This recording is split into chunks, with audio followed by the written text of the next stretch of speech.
time for Mike on the Money. Mike Giordano, financial advisor with Williams Wealth Management, is here with us on this rainy day. Mike, we know that rain helps things grow. And it's gardening I love that segue. season. Beautiful. Yeah, thank you so much. Thought of it myself. And I should also share, I really thought that you had stolen these fruits and vegetables from maybe your daughter's kitchen set, but they're live fruits and vegetables that he brought in. I love the props. I don't know what's worse, stealing from the grocery store or stealing from my daughter's kitchen, yes. Your daughter and the grocery store, of course.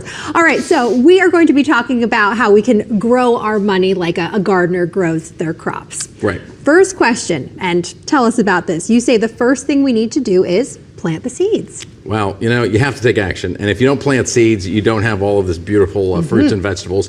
And the same thing's true with your investments, right? You actually have to start planting the seeds of your investments. You got to put money into the markets. You got to get your investments going. The biggest question, though, is what do I actually grow, right? And so when you're taking a look at, if you're a gardener, you got to figure out what is good for my soil. What types of foods do I like to eat? How much energy do I want to put into this? You know, some fruits and vegetables are easier to grow than others. And so you want to have that right mix to where it's relatively stress-free, but you're also getting the crops you want. Same thing with your investments. You want to make sure that you've got the investments that are going to be in accordance with your strategy. And next, once you've selected the seeds and planted them, you say you need to nurture your crops. Yeah, this is always the hardest part because, you know, putting that seed in the ground takes not much energy.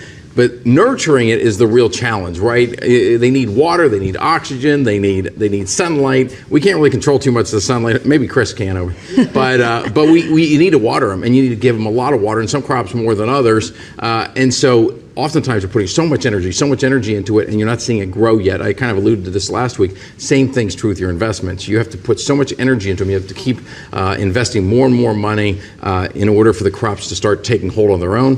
And that can be a little bit of a frustrating process early on before you start to see the roots come through. And it can change from year to year because each year we might need to rotate where we plant our crops. Yeah, I mean, this is farming 101, and so you can't plant the same crops in the same locations over and over and over again. Otherwise, you could deplete all the nutrients out of them.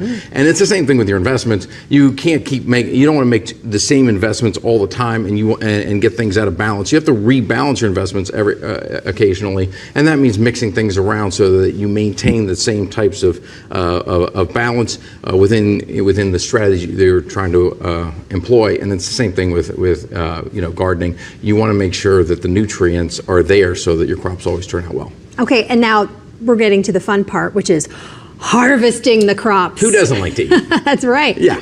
I mean, you don't get good quality crops unless you do all that work. But then the fun is in the eating. And part of the fun of eating your crops, right, is that you remember all of the joys that went along in terms of the effort that you put into it. And it's the same thing that's true with investing. I try to explain to people, investing can feel like a frustrating process, but when you harvest it, when you pay for your child's college education, when you buy that car, when you buy that house, when you're able to retire, you start thinking about all of the strategy conversations, all of the different things that you did along the way that led you to this point. And so, you know, for us with our clients, we try to partner alongside them so that they're helping with the strategy so that when they get to that place of harvesting, they feel that joy, they feel that satisfaction. They put in the work. They put in the work, and now they can just take a nice bite of it. I would take a bite right now, but it might, I might take too big a bite. It might be all over the place. That's good. Thank you so much, Mike Giordano, financial advisor with Williams Wealth Management. We appreciate you. Always ending on a positive note, and appreciate the visuals. Without question. I would have had cucumbers here, but I would have definitely been eating those. Have a snack.